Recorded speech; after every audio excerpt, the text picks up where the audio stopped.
자기소개 한번 부탁드려도 될까요? 저는 94년생 30살 그냥 자그마한 회사에서 이것저것 일하고 있는 남자입니다.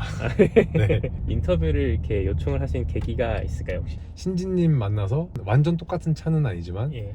비슷한 차주로서 많은 얘기를 나누고 싶고 정보 공유도 하고 싶고, 아직도 생각보다 많은 사람들이 수입, 중고, 디젤, 보증 끝난 네. 이 차에 대한 두려움이 되게 많은 것 같은데 굳이 그런 선입견을 가질 필요가 있나라는 생각이 들어서 그런 선입견을 조금은 뭐 다른 시각에서 바라볼 수 있게끔 하고 싶어서 인터뷰 신청하게 됐습니다. 전에 어떤 차량을 타셨는지 한번 좀 말씀을 드려볼 수 있을까요? 가장 처음에 친지분께 물려받은 그랜저 XG를 탔었고요. 그리고 잠깐 소울도 타다가 니로 타다가 K3 타다가 K3 한 4년 타고 요 차로 넘어왔습니다. 가지고 오면서도 긴가민가 하긴 했어요. 보증 끝난 수입 중고 디젤, 고장나면 어떡하지, DPF나 인젝터 문제 터지면 어떡하지 라고 생각을 했는데, 사고 한 이틀 만에 그게 완전히 해소되고 지금은 너무 좋아요. 온 지 한 2달 된 것 같은데 네. 탈 때마다, 그리고 주차된 거 차 볼 때마다 기분이 너무 좋습니다. 요거는 2015년 11월에 출고된 벤츠 E클래스 W212 네.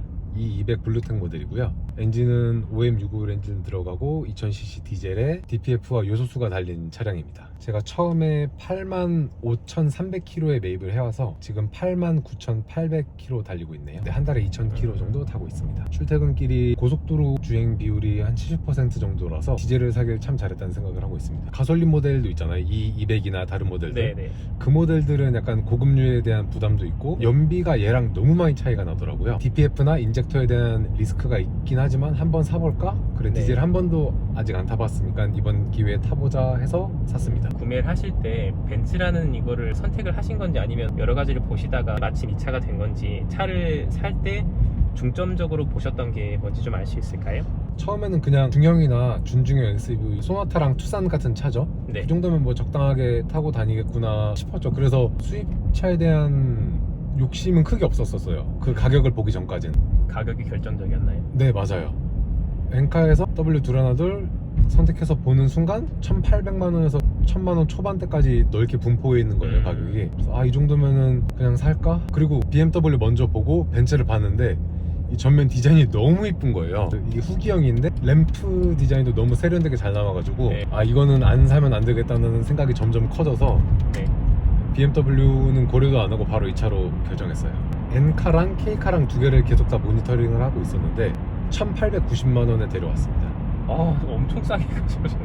저도 평균 가격은 1,500에서 1,600만 원대가 가장 많은 매물이 있었어요. 평균 가격보다는 조금 더 비싼 가격대의 차를 사는 게 아무래도 좋지 않겠나, 시장의 흐름상은. 그래서 좀 더 비싼 차를 선택을 했고 너무 만족하고 타고 있습니다. 220으로 사신 이유가 있나요?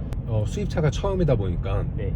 그 후륜의 진가를 느껴보고 싶어서 4륜은 좀 배제했었습니다. 그리고 제가 이제 수도권 주변에 살고 주로 운행하는 지역이 고속도로 위주다 보니까 제설에 대한 부담도 없고 눈길에 대한 부담도 없어서 4륜이 필요할까라는 생각을 했고, 전륜만 타다가 후륜으로 넘어왔기 때문에 타이어를 좀 더 좋은 걸로 투자를 했습니다. 그러면 220을 사신 거에 대해서는 후회하시거나 불만은 없으신가요? 250을 타보지 않아서 그렇겠지만 후회는 전혀 없습니다. 만족하신다는 거죠. 처음에 이 중고차 사실 때 제일 걱정이었던 게 뭘까요? 디젤 차들 굉장히 유명한 DPF, 네. 그리고 벤츠 디젤 엔진에 특히 이 OM651 엔진에 들어간 인젝터 문제, 이 두 가지 이슈가 가장 부담됐어요.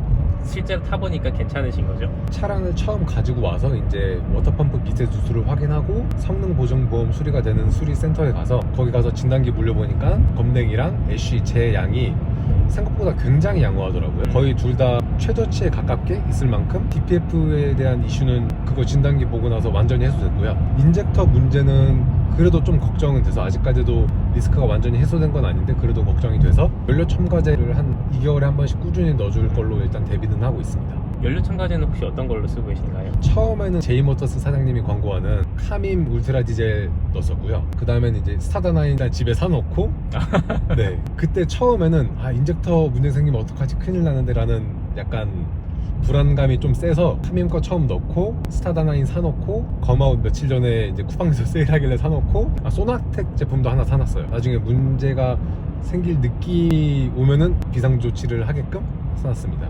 여러 카센터 이제 사장님께 물어봤어요. 그 동화쇼 교체나 이런 거 예방 정비가 미리 필요하냐, 클리닝을 증상이 없을 때 하는 걸 권장하냐고 물어봤을 때 그거 어떤 수입차를 많이 다루는 카센터 사장님도 네. 권하지 않았어요. 증상이 나타나도 그때 바로 해도 늦지 않는다라고 말씀을 해주셔가지고 뭐 걱정하지 않고 편안하게 탈 생각입니다. 연료 필터나 엔진 오일 정도 말고는 굳이 예방 정비 개념을 들이지 않아도 될 것 같다는 생각이 들었어요, 요즘에. 엔카나 뭐 K카에서 고르실 때 아, 요 차는 좀 괜찮을 것 같다는 걸 고르실 때 노하우 게 있나요? 수입 중고차 유튜버 중에서 가장 유명하신 이제 닥신TV 예. 선생님께서 소개해주신 외판 문제 없고 뼈다구 문제 없고 예. 성능지랑 보험 이력 깨끗한 차를 위주로 골랐고요. 그리고 이제 또 그분이 알려주신 건데 저렴하지 않은 타이어가 끼어진 차를 고를 것. 네. 요 두 개만 좀 중점적으로 봐도 나쁜 차는 웬만하면 다 고를 수 있는 것 같아요. 평균 시세보다 좀 더 비싸고 키로수는 크게 상관 안 했어요. 막 15만 이 정도면 좀 서운할 수 있겠지만 뭐 10만 언더나 10만 좀 넘는 거는 큰 차이가 없을 거라고 생각을 했고, 그나마 좀 연식이 최근에 생산된, 특히 이 차는 생산 연월에 따라서 7단 미션이나 9단 미션이나 차이가 있어가지고 웬만하면 9단 미션이 들어간 차를 사고 싶어서 15년도 말에 생산된 차를 좀 선택했어요. 이 차가 지금 9단 미션인가요, 그러면? 네, 9단 미션 들어가 있어요. 지금 그럼 9단인가요? 지금 7단으로 가고 있고요. 아... 처음에 이제 냄새가 나서 뭐 방향제도 좀 뿌리고 냄새 관리 좀 하다가 에어컨 필터, 이제 캐빈 필터 말하는 거죠. 연료 필터랑 카 매트 싹 다 교체했었던 것 같아요. 그러면서 실외랑 실내 세차 한번 돌리고 이제 냄새는 많이 빠졌고, 이제 소모품 교환이죠. 미션 오일이랑 디퍼렌셜 오일. 미션 오일은 이제 정비소에다 맡겨서 오일이랑 미션 팩 정품을 해서 이제 토크 컨버터 내부에 있는 오일까지 뽑아서 원래 9.5리터 정도 쓴다는데 10리터 정도 소모해서 전부 교환했고요. 디퍼렌셜 오일은 제가 직접 교환했고요. 아. 그 규격에 맞는 걸로 사가지고.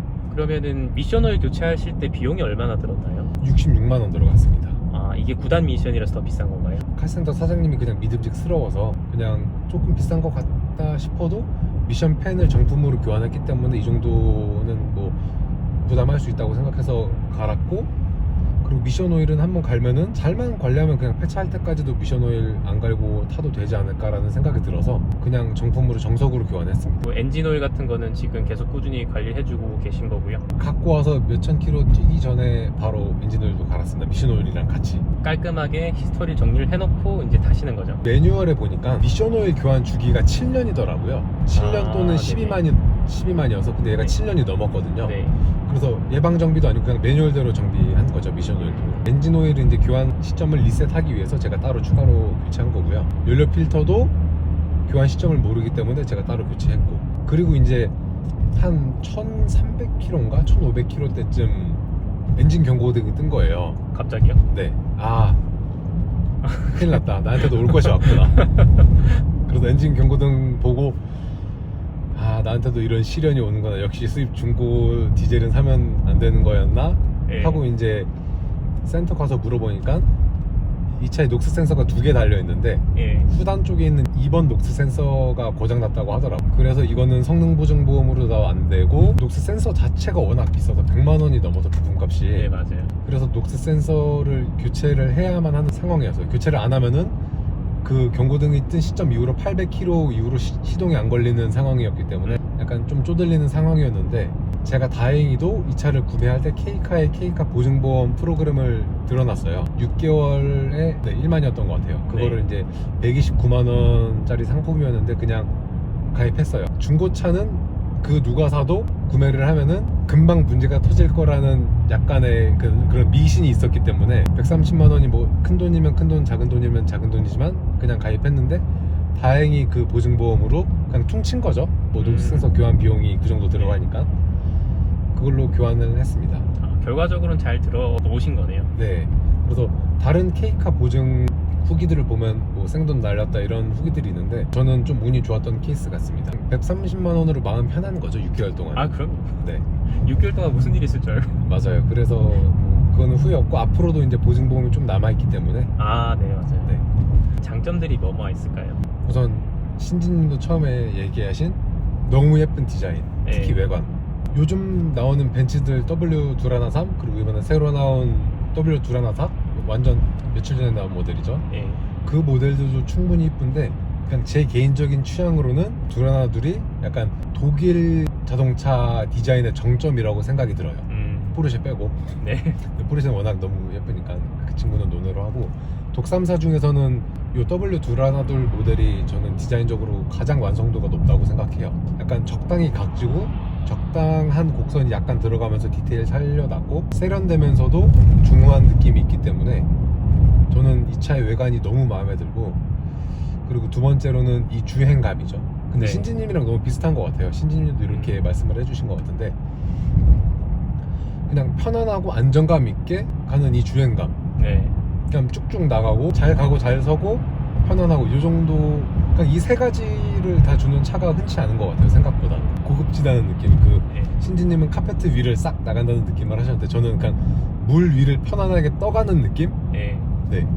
그래서 와, 1,900만 원짜리 차에서 이 정도 느낌이 나면은 더 비싼 차는 얼마나 좋을까라는 생각도 들고요. 지금 제가 옆에 타고 있는데도 차가 너무 조용하고 진짜 부드럽다는 생각이 들어요. 지금 저도 운전석 말고 조수석에 타볼 일이 없어가지고 제 조수석은 거의 처음 타보는 것 같은데 너무 편한데? 그냥 진짜 편안해요. 네. 그러니까 엄청 달리거나 뭐 이런 사람이 아니고 일상적인 주행을 좋아하는 사람들한테는 이거보다 좋은 느낌이 필요할까 싶을 정도로 지금 너무 좋은 것 같아요. 지금 저도 220은 또 처음 타보는 건데 제 차 말고는 네. 이 정도면 진짜 너무너무 만족하면서 타실 것 같아요. 실제로도. 혹시 후륜이랑 이제 신지님은 4륜이신데 많이 차이가 있나요? 이게 뭐 차의 차인지 아니면 뭐 타이어의 차인지는 잘 모르겠는데 네. 제가 보기엔 이 차가 제 차보다 조금 더 부드러운 것 같아요. 예, 가볍다고 해야 되나? 그런 느낌이 들어요. 그래서 제 차는 약간 진동 같은 게 조금 있는데 지금 이 차는 제가 거의 못 느끼겠거든요. 오히려 확실히 후륜 차가 타기엔 더 좋은 게 아닌가라는 생각이 들어요. 그러면 다른 장점이 또 있을까요? 단점일 줄 알았는데 장점이었던 게 있어요. 생각보다 어렵지 않은 정비 용이성. 일단 연료 필터 교환하기 너무 쉽고요. 배터리도 국산 차랑 크게 차이가 없을 정도로 배터리도 교환하기 너무 쉽고요. 엔진 오일도 그냥 펌프만 있으면 이제 제가 혼자 교체할 생각이긴 하거든요. 네. 국산 차는 보통 오일 필터가 하부에 달려 있어서 리프트를 들어가야만 오일 필터를 교체할 수 있는데 이 차는 오일 필터도 위에 있고 에어 필터도 당연히 위에 있어서 엔진 오일 관리는 혼자서 해도 충분한 난이도를 갖고 있고, 에어컨 필터는 아무래도 별나사로 풀어주고 좀 덜 직관적이긴 해요. 현대기아 차가 에어컨 필터 갈기 너무 편하긴 한데 그거 말고는 정비 용이성이 현대기아 차랑 뭐 눈에 띄게 엄청난 차이를 띄지 않더라고요. 오히려 연료 필터랑 엔진 오일은 국산차보다 더 쉬운 난이도를 갖고 있다라고 생각이 들어요. 또 다른 장점이 있을까요? 이게 아마 마지막 장점이 될 것 같은데 9단 상속 기어에 걸렸을 때 느낌이 너무너무 좋습니다. 가속 페달 조작 없이 100km 정도로 쭉 주행하다 보면 자연스럽게 9단에 미션이 들어가는데 네. 그때 RPM이 1200 RPM 정도였던 것 같아요. 그 느낌은 정말 타본 사람만 말할 수 있을 것 같습니다. 너무나 진짜 궁금하네. 너무나 정숙하고 부드럽게 잘 나가기 때문에. 네. 저 7단밖에 없어가지고. 네. 그러시면은 이 차 단점이라고 할 만한 게 있을까요? 단점은 그래도 아직까지 저 개인적으로 리스크를 안고 있다고 생각하는 인젝터 리스크. 이 차가 이제 OM651 엔진에 델파이사의 인젝터가 들어가 있는데 정비사들 사이에서는 유명하더라고요. 그 네. 델파이의 인젝터가 다른 뭐 피에조나 부시 방식의 인젝터보다는 내구성이 많이 안 좋다. 뭐 상대적인 거지만 그런 인젝터 대비 내구성이 많이 안 좋다고 유명해서 리스크를 좀 갖고는 있습니다. 나중에 그러면 교체를 리빌딩을 하신다든지 뭐 그런 걸로 하실 생각인가요? 그때 봐서 잘하는 정비업소 가서 충분한 자문을 듣고 판단해 보려고요. 그 신품 교환 비용은 한 개당 100만 원이고 네. 리빌딩 비용이 한 개당 30만 원 정도로 그냥 시장에 책정돼 있는 것 같더라고요. 네. 그때 봐서 상황을 보고 판단해야 될 것 같아요. 그 다음에 또 단점이 또 있을까요? 이 차는 이제 전동 트렁크가 안 들어가 있는데 수동으로 트렁크를 닫을 때 생각보다 세게 닫아야 되고 그 세게 닫을 때 좀 약간 경박한 소리가 나는 게 단점입니다. 네. 약간 벤츠답지 않다. 네. 벤츠인데 네. 약간. 나름 벤츠인데 이거 좀 깨네 약간 이런 느낌이죠. 손도 더러워지고. 네. 단점 뭐가 있지? 단점 진짜 없지 않아요? 제가 단점이라고 말씀드리긴 했지만 네. 뭐 단점이 없는데 단점이 있다고 하기는 좀 그렇지 않나요? 근데 너무 장점만 말하다 보면 우선 이 차가 그 벤츠에 몇 안 되는 맥퍼슨 스트럿이 들어가는 서스펜션 구조를 가진 차량이더라고요. 저는 맥퍼슨 스터렛이 뭔지 모르는데 혹시 어떤 건지 설명 좀 해주실 수 있나요? 저도 이제 잘은 모르는데 네. 맥퍼슨 스트럿과 가장 비교되는 서스펜션 구조가 그 WC 본으로 알고 있거든요. 예. 근데 WC 본은 이 차체와 그 구동축을 잡는 연결 링크가 예. 몇 개가 좀 더 많은 걸로 알고 있어요. 아, 요건 좀 적다. 네, 그래서 맥퍼슨 스트럿은 WC 본에 비해서 상대적으로 좀 구조가 단순해서 네. 좀 기민한 움직임이 좀 덜해서 승차감의 저하 그리고 약간 조향에 대한 날렵함이 좀 떨어진다고는 알고 있어요. 그래서 아마 다른 벤츠 대비 좀 더 이 차가 전륜 승차감이 좀 떨어지는 걸로는 알고 있어요. 이게 단점이네요. 네, 좀 서운한 거죠. 아, 보시기에 좀 단점이 있는 것 같다. 네. 근데 뭐 요거- 단점이라 하긴 좀 그렇다. 네, 이것만 타면 뭐 전혀 느낄 수 없는 거죠. 맥퍼슨 스트럿이라고 이제 최근에 알았어요. 자동차 리뷰들 보다가. 네네. 근데 뭐 타는 입장에서는 그게 뭐든 중요한 건 아니니까 느낌만 좋으면 뭐 사실 제가 예전에도 단점을 말씀드리려고 했는데 단점이 없어. 네, 이게 근데 장점을 너무 많이 말해서 아, 근데 차주 입장에선 장점을 말할 수 있죠. 왜냐면 이제 보통 그 다른 차 리뷰들 보면은 뭐 이게 삐걱거리네, 뭐 이게 아. 뭐 너무 좁네, 뭐 이게 가로로 돼야 되는데 세로로 돼서 같이 커피를 마시기 힘들고 뭐 이런 것들이 있거든요. 그러니까 근데 그런 것들을 못 느끼시면 상관없죠. 그리고 아마 지금 키가 크신데 네. 이걸 타시면서 아마 장점으로 느끼실 만한 게 여기 부분일 거예요. 아, 네, 맞아요. 제가 예전에 소나타를 탈 때 굉장히 불편했던 게 여기가 너무 아픈 거예요. 맞아요, 맞아요. 그랜저를 타면서 좀 괜찮았었는데 이 차를 타면서는 이쪽이 별로 안 아픈 것 같아요. 여기가 은근히 공간이 넓어가지고 괜찮은 것 같아요. 다리 공간 널널하고 제가 K3 탔었을 때는 항상 여기 무릎 쪽에 자국이 생겼었어요. 그쵸, 항상. 여기가 아파서 저는 뭐 네. 덧대고 앉아야 되나 이 생각도 되게 많이 했었거든요 예전에. 그거가 이 차에는 없어요. 맞아요. 공간 충분히 넓고 둘이 타기에는 정말 부족함이 없는 차인 것 같아요. 단점 중에서 요거를 불편하다고 하셨는데 네. 화질이 안 좋은 건가요 혹시? 신지님 차는 모르겠는데 제 차는 7단 미션 들어간 모델들과 별 차이 없이 네. 약간 해상도가 약간 낮은 모니터가 들어가 있더라고요. 약간 이것도 깨는 거죠. 아, 내가 벤츠인데. 네, 해상도가 약간 HD에 가까운 해상도가 나와서 약간 글자가 자글자글한 게 좀 서운하죠. 네. 생각보다 차의 좌우 폭이 넓어서 좀 아직까지도 조심스럽게 운전을 하고 있어요. 제가 예전에 가봤었던 곳 중에서 많이 좁고 비좁은 주차장은 좀 피하고 있긴 해요. 지금 보시면 엄청 깨끗하네요 진짜로. 뒤에 공간 거의 새 거고. 네, 맞아. 처음에 가져왔을 때 컨디션이 많이 좋아가지고. 요거가 단점이라고 하셨던 것 같은데. 작은 썬루프요? 예. 작은 썬루프가 조금 약간 옹졸한 느낌이 없지 않아 있습니다. 이 차는 이제 전차주님께서 썬루프 주변을 검은색으로 이제 래핑을 하셨는데, 아, 래핑을. 네. 그래서 옹졸한 느낌이 거의 없는데, 네. 그 팟선이 아닌 일반 썬루프가 들어가 있는 차는 작은 창문이 조그맣게 뚫려 있어서 차라리 없는 게 나을 것 같다는 생각이 들긴 해요. 아, 요거까지는 다 열리시는 거죠? 네. 충분하지 않을까요? 근데 밖에서 바라볼 때 창문이 좀 작아 보인다. 네, 요 선가드는 수동인가요? 수동입니다. 아.